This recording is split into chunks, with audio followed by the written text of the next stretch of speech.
suç bende. Seni severim ama kusuruma bakma. Ortada kusur falan yok.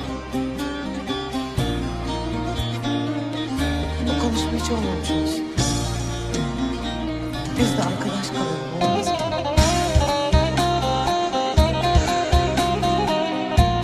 İnandım sana, seni farklı zannettim. Beni önemsiyorsun zannettim. Umurunda olduğumu zannettim.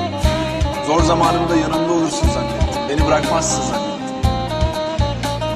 Salaklık işte. Benim bu kalın kafam bir türlü almıyor. Kimse istemiyor. Geze geze insanlara sor beni. İnanmasan gel halimi gör beni. Vurduğum darbeler bitmez sinemde. Uçurumun kenarına göm beni. Yüreğin yüreğime yarenlik ediyor bu aralar. Ne yana baksam gözlerin düşüyor denizime.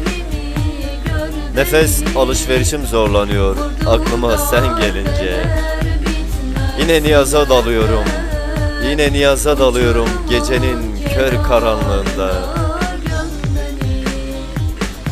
Çocuksu bir düşleme siniyor kaderime. Al götür beni, al götür beni kendi dünyana.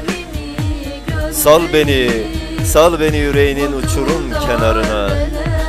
Özgürlük koksun, özgürlük koksun bir serçenin kanat çırpınışlarında.